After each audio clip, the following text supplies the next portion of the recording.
Meeting of the SACOG Policy and Innovation Committee. Good to see you all. We will begin with the Pledge of Allegiance. So I don't know if y'all have a flag to put up. There we go. And we will start with the pledge. So if you would please join me, I would appreciate it.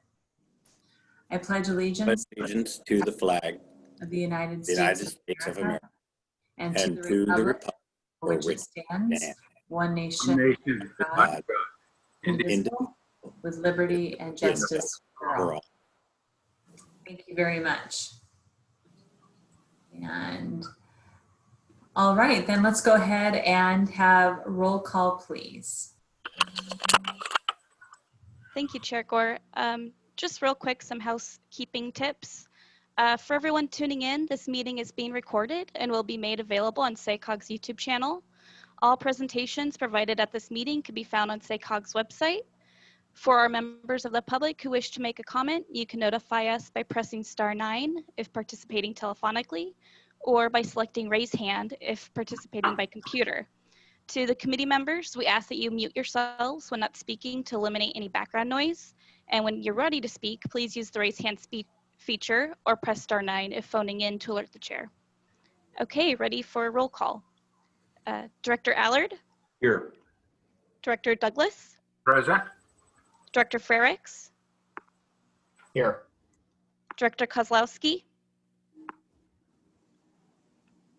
Absent. Director Leahy?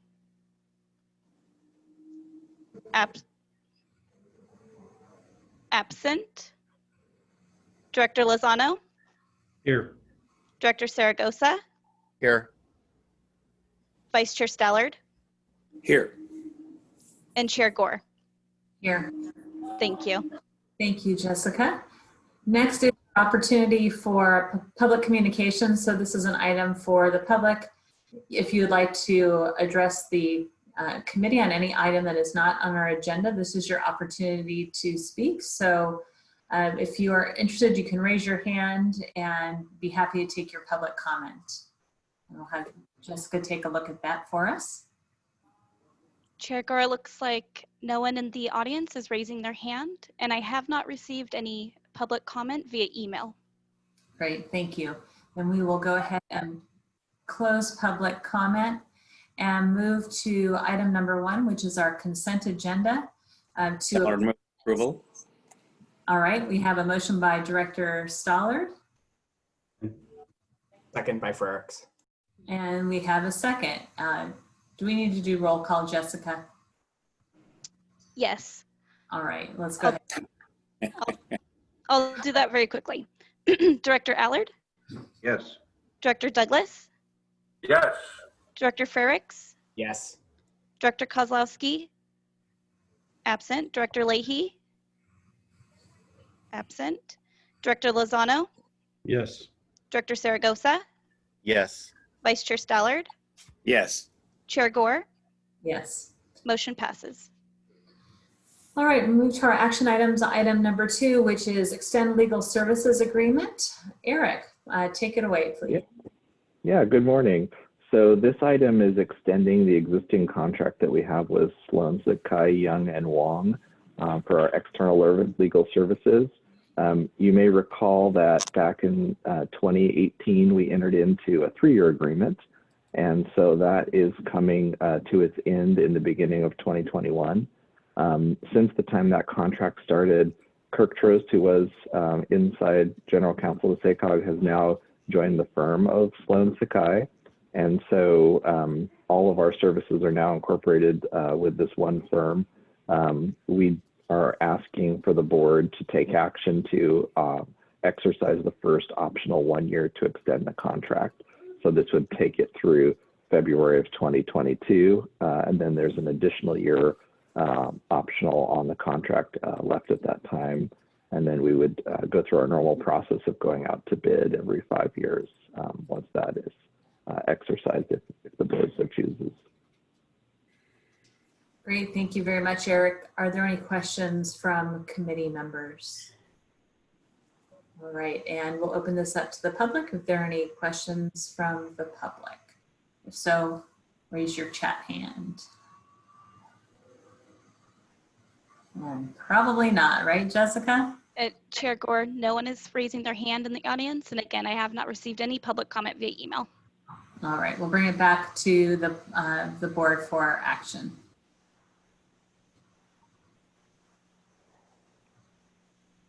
Allard moves approval. Right. Allard seconds.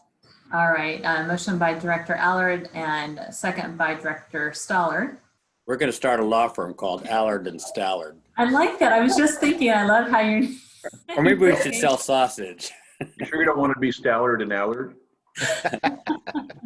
No, we're closer in the alphabet with Allard.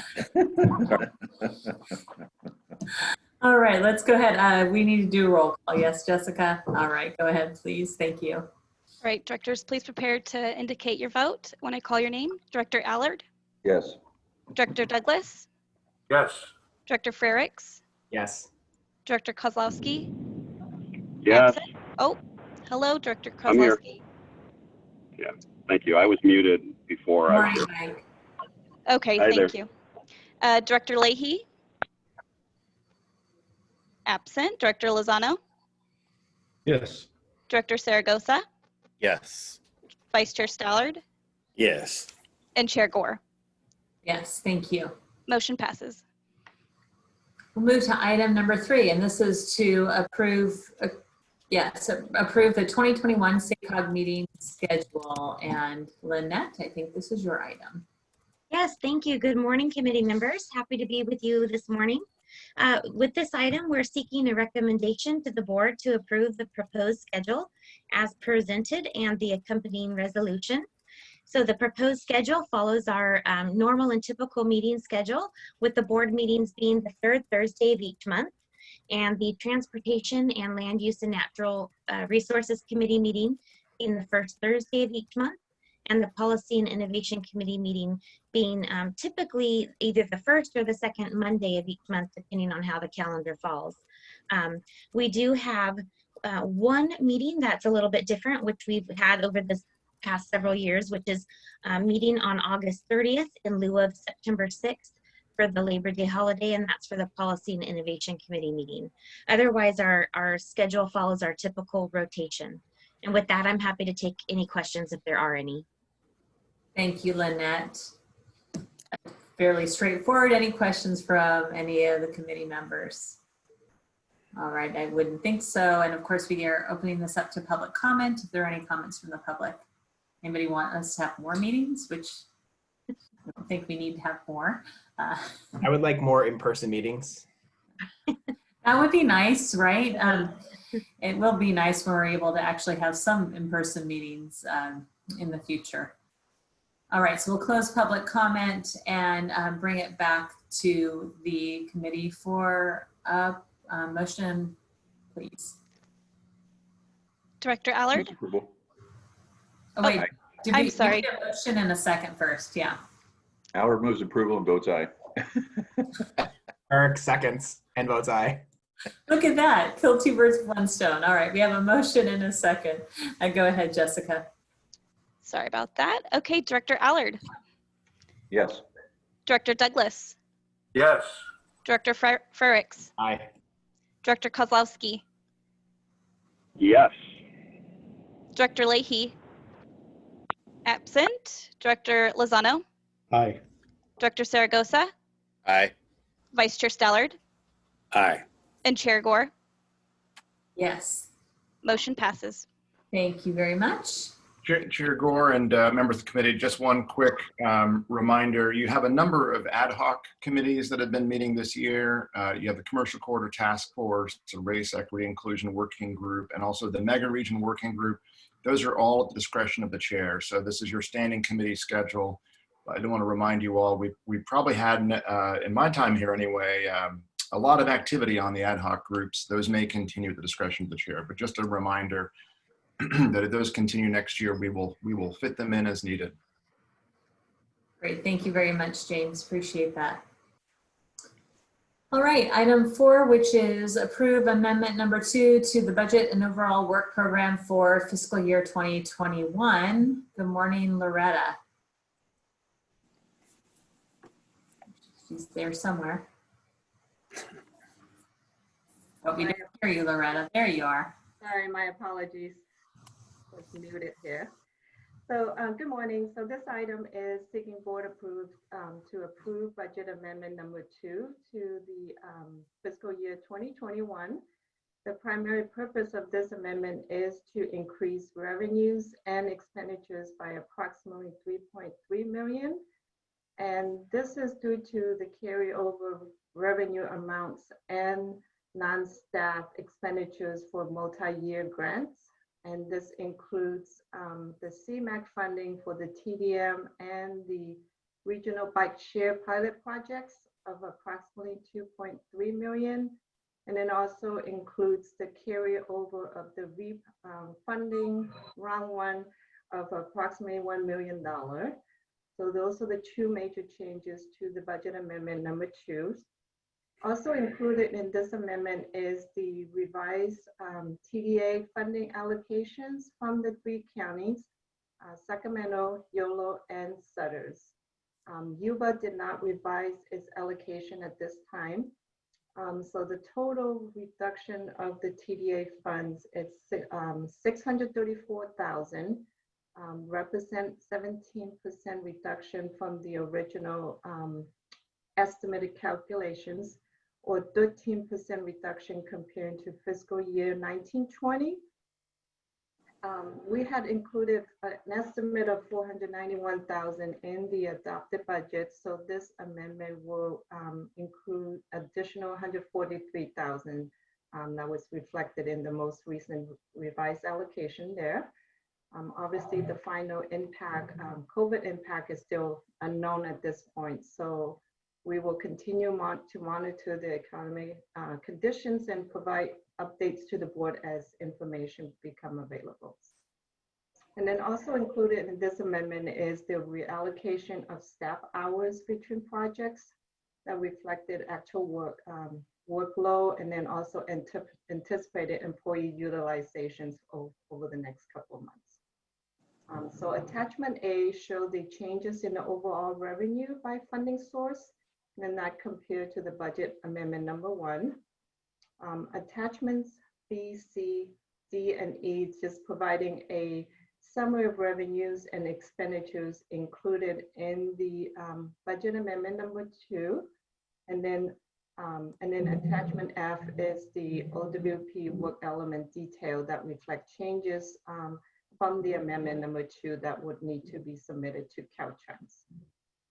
With that, I'm going to pause and see if there's any questions I can answer related to this budget amendment. Thank you, Loretta. Are there any questions from any committee members? All right. Did you want to continue, Loretta? I don't have anything else Okay. related to this item here. I can answer any question if there is. All right, then we'll go ahead and open it up to the public to see if there's any questions from the public. There is no public comment, Chair Gore. All right, great. Then we'll bring this item back to the board for any direction or a motion if there's no other discussion.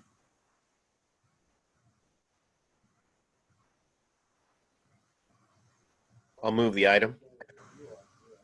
All right, we have a motion from Director Zaragoza, and do we have a second, please? Lozano seconds. All right, thank you, Rich. So roll call, please, Jessica. Director Allard, Yes. Director Douglas, Yes. Director Frericks, Yes. Director Kozlowski, Yes. Director Leahy, absent. Director Lozano, Yes. Director Zaragoza, Aye. Vice Chair Stallard, Aye. and Chair Gore. Yes. Motion carries. Thank you. All right, we'll go to our information items, and we first have item 5, which is the year-end financial report for fiscal year 2019 and 2020. This is yours as well, Loretta. Thank you. Yeah, we're excited to bring this item to the committee this morning as an ongoing effort to provide more timely information to the committees and board regarding SACOG's budget and actual expenditures. So the financial report that is included in the package is for fiscal year 2019-20. The report contains cumulative effects of SACOG operations and board and advocacy budgets from July 1st, 2019 to June 30th, 2020. Also included is the budget to actual comparison. I want to note that these financial statements are unaudited. The auditor are in the process of wrapping up the audit for the fiscal year, so we will bring the final audit results to the committees, hopefully maybe in December of this year. So the financial statement included in there is slightly different from the audited financial statement included in the CAFR. The reason that we are presenting these information is to, one, the board is familiar with the budget formats here, so we just want to present showing a actual result compared to those budgets. So in the attachment A is a summary of revenue and expenditures. So what we included in here is the budget and also comparing to the actual result for the fiscal year. As you can see from the financial report, for the fiscal year 19-20, total revenue, actual revenue is $21.5 million compared to $29.8 million budgeted. And the reason for the difference is mainly due to the timing of work on projects that's performed by contractors and pass-through agencies. Those including the Connect Card projects, and then also the TDM projects, mainly those are the two projects, and then also related to the REAP program that recently that we were receiving the funds, the first round of funding, but those had not been dispersed to the jurisdiction yet. They have not claimed expenditures for that yet. So it will be carried over to the current fiscal year 2021. And then also included in the attachment A, which is the first one, it's also at the bottom is showing the expenditures for the whole year, sort of kind of categorized in the different categories, labor, fringe benefits, consulting costs, pass-through agency costs, and other costs. As you noted it, the main two categories that has a huge variance, which is related to the consulting costs, and then also the pass-through agency costs. And as I indicated, the primary difference is due to the timing of the work performed. Then I'm going to move over to the second attachment. This is a summary of revenue. This is just kind of detail out the different revenue funding source. Same thing, this is comparing actual to the budget, and this is comparing to budget amendment number 4. And then it reflects the over or under for the fiscal year. As I noted earlier, so the main difference, it's mainly due to timing. The big one, and obviously, is the Connect Card. And then also the TDM program, because due to the COVID, so those will kind of continue on into the current fiscal year. So those were included in there. And then, coming now to the state funding source, obviously the big one is the part of that is the Connect Card also. That is the equipment related to the Connect Card. And then also just some other state fundings that are sort of kind of delayed due to the COVID, and then that will be that are included in the current fiscal year as well. Let's see. So that is mainly the difference between the budget and actuals for the fiscal year in terms of the revenue. And then on attachment C is the overall work program project expenditures details. So this is the details that you might have seen in the board package, which show reflecting the actual budgets for each project that is included in the OWP, that broken out by internal costs and also non-staffing costs. So this is kind of just give the board members a view of what the actual results are at the project detail level. Obviously, as I mentioned, same thing, just related, the majority of difference is associated with the consulting and then also the pass-through agency costs. Staff cost is pretty much in line with what we budgeted. So the main difference is just in the consulting and pass-through categories. So with that, I'm going to pause and see if there's any questions that I can answer. Thank you, Loretta. Are there any questions from committee members? All right, and we can see if there's any public comment, any comments or questions from the public. If so, you can raise your chat hand. Happy to take your questions or comments.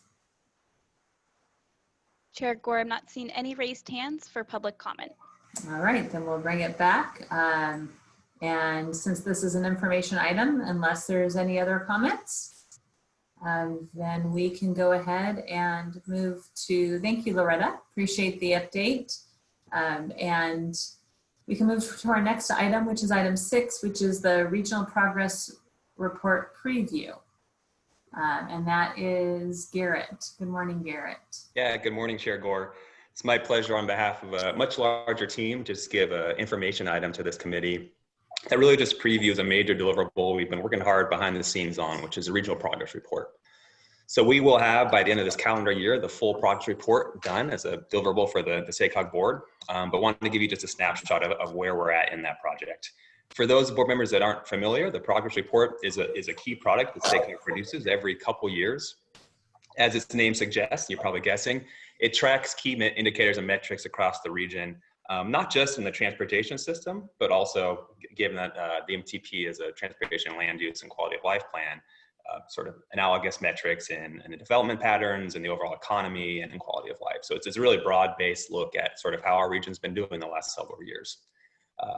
Just to give you a sense of how it's been used, and the last plan update, or excuse me, progress report update, which was in 2017, really served as a key input for the board's deliberation in the long-range MTP SES.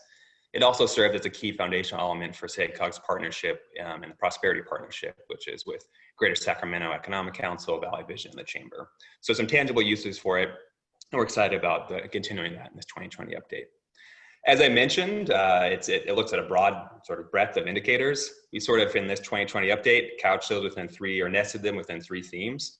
The first is vibrant places, is really about our communities, the demographics of people that are living in those communities, and housing, and that we know that's a key interest for the board.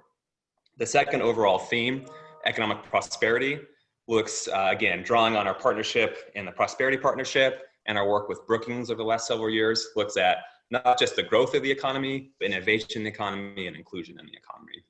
And then finally, the third theme is connected communities, a catch-all for a lot of the transportation metrics that we've consistently tracked through time.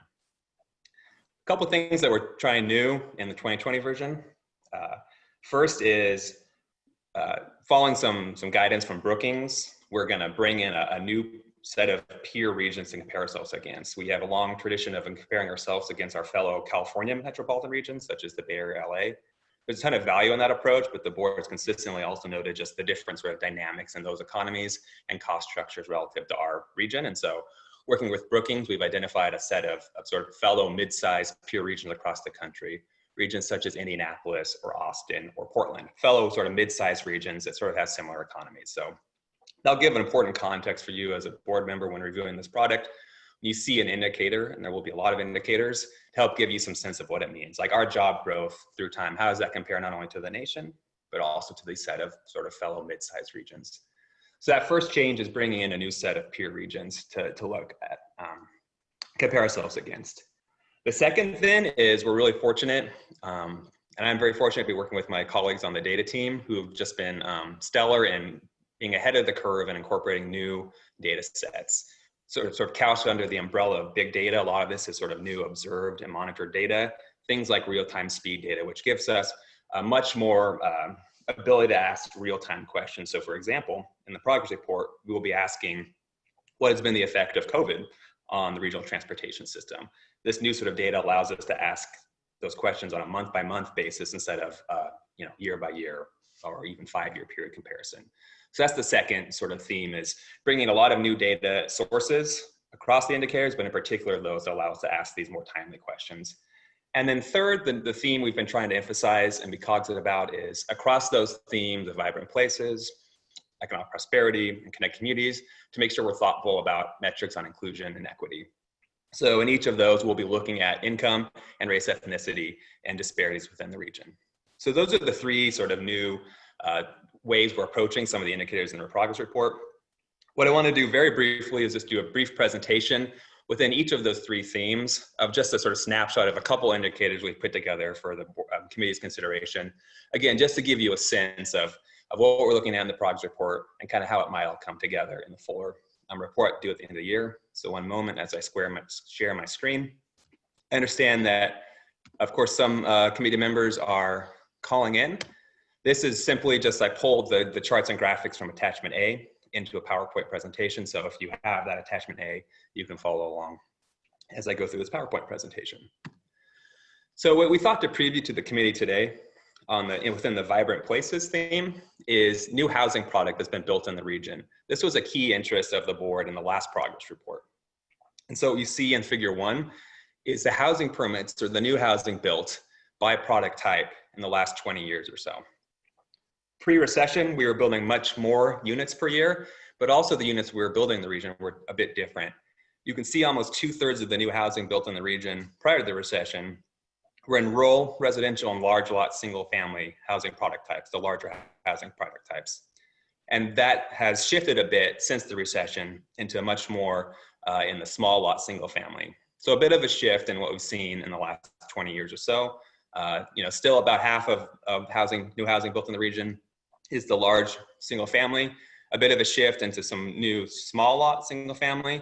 But an interesting point is you can see, at least relative to the beginning of this time series in the sort of 2001, 2007 series, our share of multifamily as a new housing product type is about unchanged, which is interesting because the blueprint has a much more heavy concentration of multifamily as a new percentage of housing growth. So while this trend is positive in the sense of it gives us some diversity in housing product and help meets the goals of MDP goals of compact development, flagging the multifamily as an area that is a bit unchanged.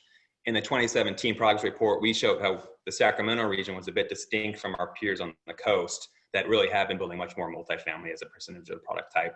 That's an indicator will continue in the 2020 progress report. And then just briefly thinking about where those new housing are built within the region, our long range plan has these broad sort of place types as a proxy for sort of communities. Generally, we use the first two, centers and corridors and established communities, as a good proxy for the existing sort of regions, sort of built environment, and can be also used as a proxy for infill development. You can see again, and then I should note the distinction in the time series. This time, this chart only goes from 2008 onwards, not from 2000 onwards. You can see a bit as the regions moved onward from the recession, a shift a bit away from new housing in developing and rural communities and a bit more in established and center and corridor communities. So again, just a brief snapshot on sort of some housing indicators. Last progress report, housing was a huge interest for the board, just to get a sense of kind of what we're looking at in the 2020 version. We'll do a lot more on going deeper into this. We'll do a lot more on sort of housing costs and housing burden. So what that translates to sort of a lived experience, as well as the sort of broader demographics that fit within this Vibrant Places. I'll keep going to the second theme, but please at any point in time, if you have any questions, just let me know. I'm happy to entertain those anytime. I have a question, Garrett. Yeah, of course. Chair. Yeah, just wanted to, on that last slide, what is the difference between a center and corridor versus established? Is it just like the sort of really the core versus the suburbs, and then, or what's the difference? So it's not a core versus a suburb. It's more of a built environment. So you can imagine a suburb can have a center and corridor. It's Main Street, like an Old Town, Elk Grove Boulevard or whatever, right? It has a center and corridor. So each community, or Roseville has a center and corridor, it's just Main Street. So each community has centers and corridors. It's sort of it's a bit denser by definition. Established is a bit more residential. centers and corridors tend to have more mix of uses. Established community, the employment side tends to be more, office park or commercial separated, right? The MTP SCS, the long range plan, has a much fuller definition. I'm stumbling a bit. There is a specific definition, but it's generally sort of this within each community, the main street, if you will, in a smaller town would be a center and corridor, as well as a downtown Sacramento. The sort of established residential neighborhoods would be the established. The developing is sort of the greenfield, the new growth, and then of course the ag and rural residential are and open space are the breadth for the rest of the region. Thank you. Appreciate it. Thanks. Garrett, I've got a question as well, just a quick question about the multifamily. And you had mentioned, right, over time that number has decreased over the last number of years. And of course, there's still a need. Do we know really what the reasons are for the lack of increased multifamily housing? My colleagues on the housing team will have a better answer for that. My brief answer would be just the cost structure of it. I mentioned in the Bay Area and LA, we do see that increase in multifamily. The costs that they can sort of realize in terms of rent or sale prices on that are greater than they can realize here. The whole sort of green means go is about the barriers to infill development within this region. And part of it is just the cost dynamics that are unique to Sacramento, but there are more barriers than just simply the cost to that. Right, okay, thank you. Any other questions before he moves forward? Tara Gore, I just want to mention, I'm building a 7-unit apartment group in a historic building in downtown Woodland right now. And I could build 7 single-family homes for what it's costing me to build 7 apartments. And that's consistently the problem in multifamily housing. Woodland, we're trying to help a private developer do a 161-unit development now. It will be the first one we've done in 14 years in this community. It's just the economics, the banks won't lend on them because of the economics. And I think, I really think we're terribly overregulated in how we do these things. The building I'm doing actually has commercial as well as residential. So I've got all the commercial standards on part of the building and all the residential standards on another part. It's just outrageous. So anyway, it's always wonderful to have these new things mandated, but at the same time, they basically exclude the potential for building in many cases. So I just think we've got to somehow relax. Like, for example, isn't solar wonderful? We all love solar. And I think Solar Ready was a good initiative because it was simple to do a little additional wiring at the front end. But when we mandated solar on every project, that changed the dynamics completely. In single family homes, it adds 10,000. And when you look at what it costs to finance a home with 10,000 more in it, it starts excluding another segment of the population. So, I just think we have to think a little more deeply about the implications of some of these worthy objectives on real people. If, what I'm doing now, for example, on my project, is I've just decided some things can't get done right now. So I have to retro them after the project is done, when I recover financially and other things are happening.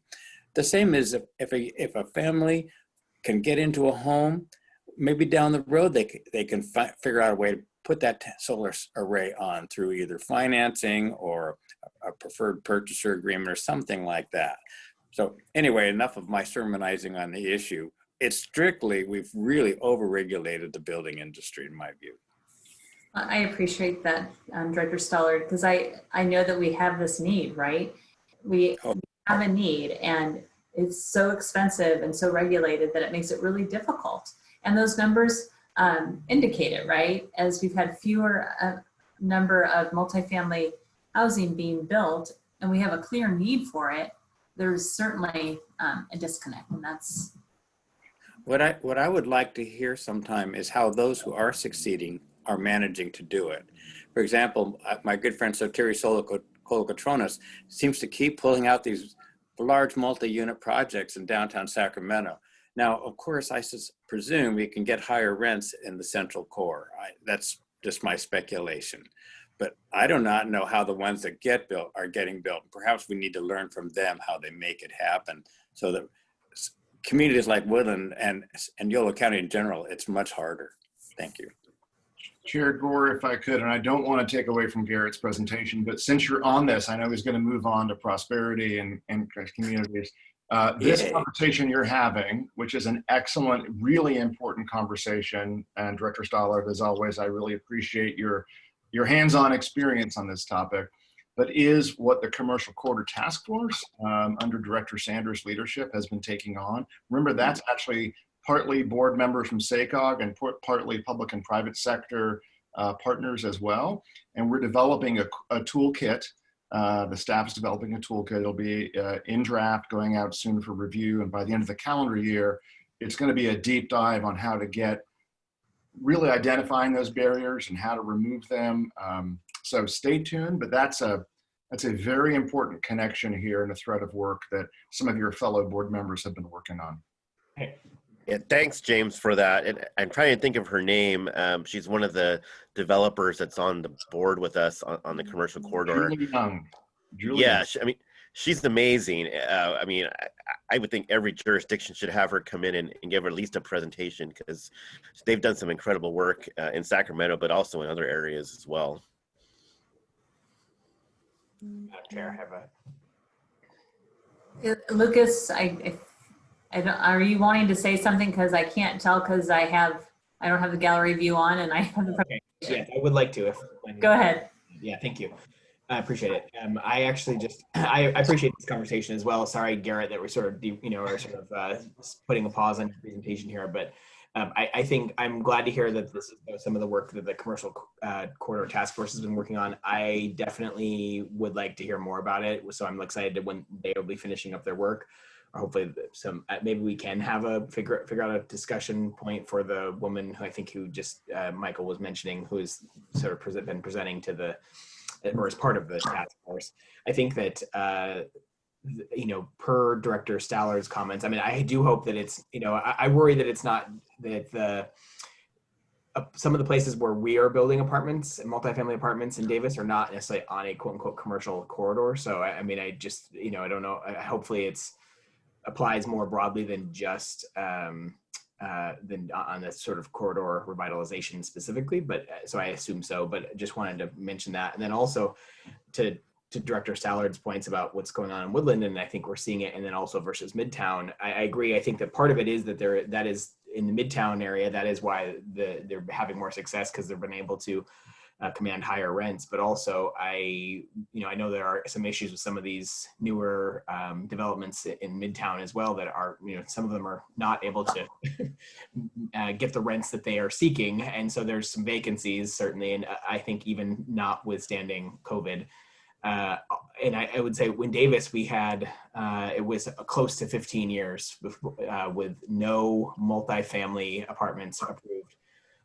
It's market rate multifamily apartments. We had several affordable multifamily apartment complexes approved, but almost 15 years with none. And then now in the past 2 years, we've approved 5 separate multifamily market rate apartment complexes, and several of which are under construction. But the new model, especially in the college towns, and so not necessarily sure about non-college town environments, but they're doing leases by the bed. So, a 2-bedroom apartment would have 4 people in them, as an example. So, and it's very much geared towards student-oriented housing. The last quick comment which is just a really interesting feature, I think, certainly as it potentially affects Davis, but also others in the region, is we are working with SACOG, but also with the Department of Housing and Community Development to see if there's an ability for us to see some adjustments on the RENA requirements, not our numbers, but actually the credit that we receive. So for example, because some of these apartment complexes have, say a 4-bedroom apartment, but that really means 8 people living in a 4-bedroom apartment. It's not the same as a 1-bedroom apartment, right? And so for purposes of RENA, a unit is a unit is a unit. And so we are having discussions with the state to see if there's an ability to get some credit for if we have a 4-bedroom apartment that has 8 people in it. Is that the equivalent of a 4-bedroom home, as an example? So anyway, just some interesting sort of tidbits there, but I think that we're going to sort of continue to see the need for I think real additional, especially multifamily housing. It's but especially only if people are able to afford the units, and it's really become a real concern for us in YOLO. So thanks. Thanks, Lucas. All right, if there's no other comments, questions, Garrett, if you want to continue on. Yeah, and I appreciate all of the comments. Is exactly why we were excited to bring this presentation, and it's very helpful in us thinking through what are sort of the data that we can be providing to you as the policymakers that are of interest. And no surprise, we knew housing was of interest in the last progress report, and that's why we wanted to include some housing in this one as well. So much more to come on the housing side in the full progress report. The second theme is then economic prosperity. For this brief preview presentation, we just thought we could look at household income in the region and a couple sort of key findings there. So first, what we see is the effect of household income, the effect of the Great Recession on household income in the region. What this chart does is it compares household income through time on an inflation adjusted basis. So while incomes have been growing the last couple of years on a nominal basis, we also want to look at sort of the effect on sort of real purchasing power for families in the region. So what you see is it's just within the last year that real household income, and real in this sense means inflation adjusted, has recovered to its pre-recession sort of levels. Again, a very interesting find. So of course, nominally, it's much higher than it was prior to the recession in terms of household income, but it's sort of a purchasing power perspective. It's taken this long for the region to recover from the big shock of the Great Recession. And now, of course, there's another shock to the regional economy. So stay tuned on that. But we know even with that sort of trend in the last 10 years or so, that the Sacramento region is relatively prosperous and compared to our peers on many indicators. This is just looking at household incomes. You can see on this Brookings sort of core set, only a few of them have a higher household income, medium household income than Sacramento, places like Portland or Austin. Now, just looking at household incomes and absence of sort of the housing stuff we were talking about earlier can distort a bit. We also know housing costs are quite high here. So in the full progress report, we'll be diving deeper into that, but a good sort of reminder too that our region's economy is relatively prosperous compared to our peers. And so I guess that's sort of just also an illustration of my theme I talked about in the opening of looking at other mid-sized regions. But we also know that that sort of relative prosperity is not distributed equally across the region. So just looking at the median within Sacramento by race and ethnicity, we see, as we see from many other regions, unfortunately, white and Asian households tend to have higher household incomes, Black and Hispanic households sort of trail in household incomes. We'll go much deeper into issues of income and race and ethnicity across indicators in the full progress report. But again, this is just an example of that sort of renewed focus we have in the progress report on these types of indicators. So that's the brief snapshot on household income. I'll pause there and before going to the quick final one on connected communities. Any questions for Garrett? All right, keep on keeping on. Great. And then just briefly to finish out, this is, of course, we get excited about this, but we're transportation planners, so I will allow if you don't share my excitement, but this is sort of this new data, real speed data that we're bringing into the progress report for the very first time. And so this is for the preview today. We thought we could just look at congestion in the region as a snapshot of what's going on. This is looking at delay on the freeways within the greater Sacramento region compared to our peers. And as you can see, it's about middling. We know from prior progress reports, of course, congestion in our region is lower than some of the big metropolitan areas like the Bay Area. Now we can compare ourselves to other mid-sized regions and we can see, about middling. Some areas like Austin and the Inland Empire have noticeably more congestion on their system than we do. We only have this new real sort of speed data several years, so we can't go back to like 2000 like we do in some of other indicators. But as we see, not surprising, as the economy has continued to rebound, there's been more trips for both work and leisure purposes, and so congestion has inched up. And so you see on the figure on the screen, April compared to the last several years. So you see it inching up from about 28% to about 35% of the major roads in our region have congestion. And then of course you see, as I talked about earlier, the pronounced effect of COVID. And then we look at April in 2020 and you see that huge dip, and of course, due to the shelter in place and other social distancing requirements. But as interesting as sort of that dip, in the early part of 2020 is we asking ourselves, well, what's been happening recently, and has that actually rebounded or not? These charts are a bit complex to interpret, but in the full progress report, we're going to be looking at actual facilities within the region. The one we're showing you today is Business 80, or the Capital City Freeway over the American River, so downtown into sort of Art and Arcade.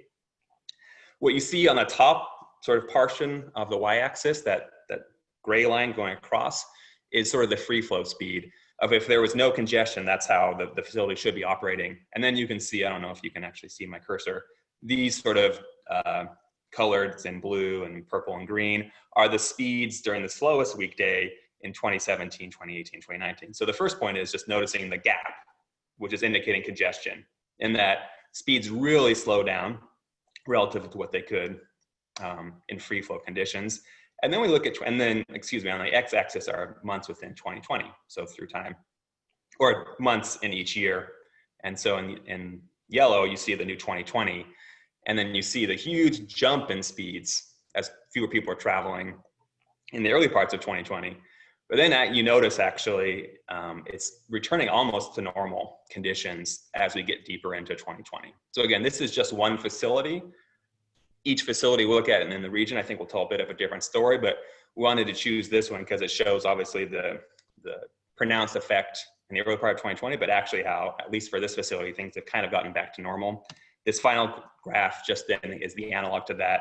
It's volumes on that same facility. So you see the dip in how many people are using the facility through time, and then the increase to about where it was prior to COVID.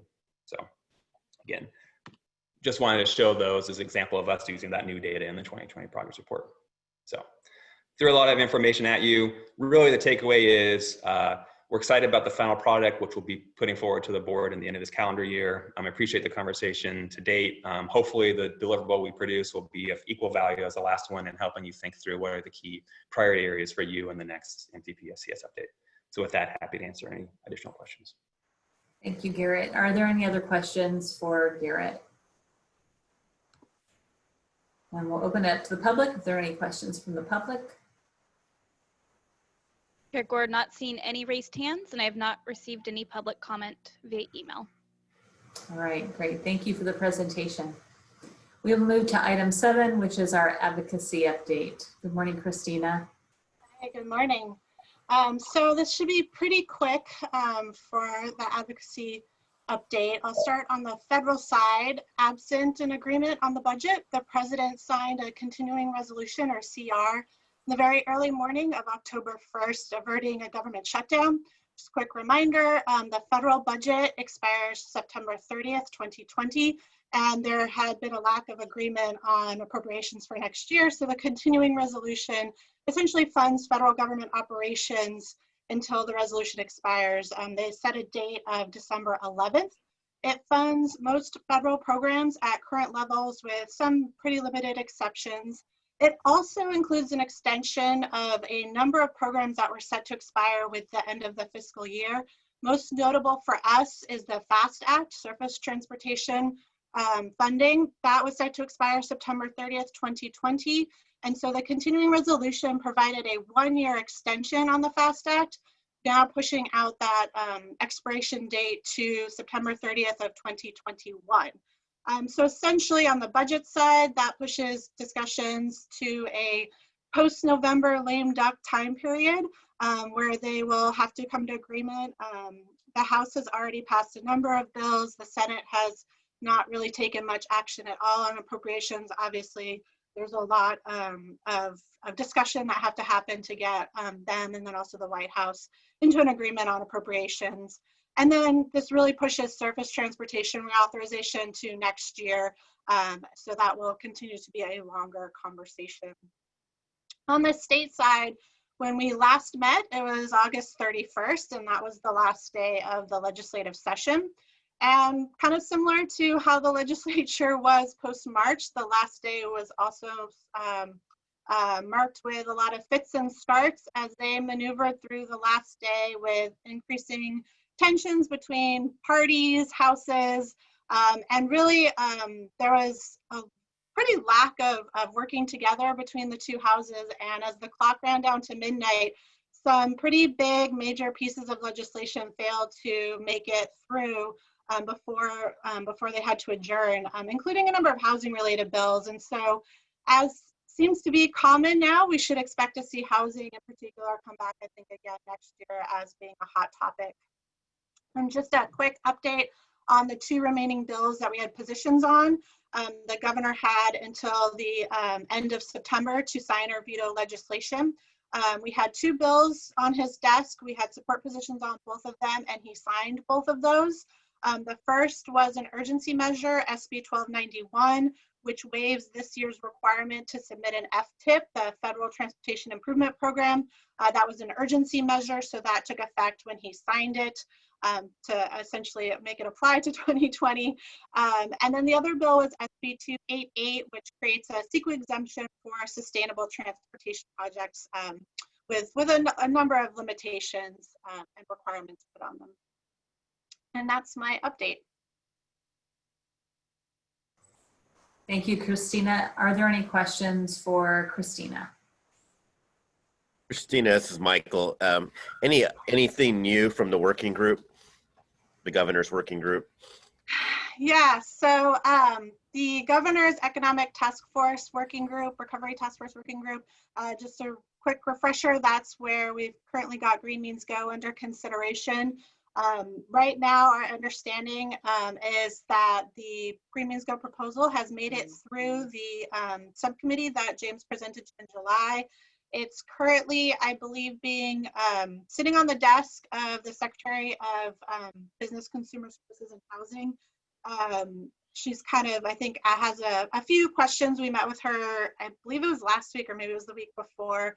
And we've got a couple of meetings with other staff scheduled in the coming weeks. So, you know, I think we've talked about it before. The task force is a little bit of a black hole, and folks aren't quite sure of the exact process. And we're one of those that are trying to just figure out how it works.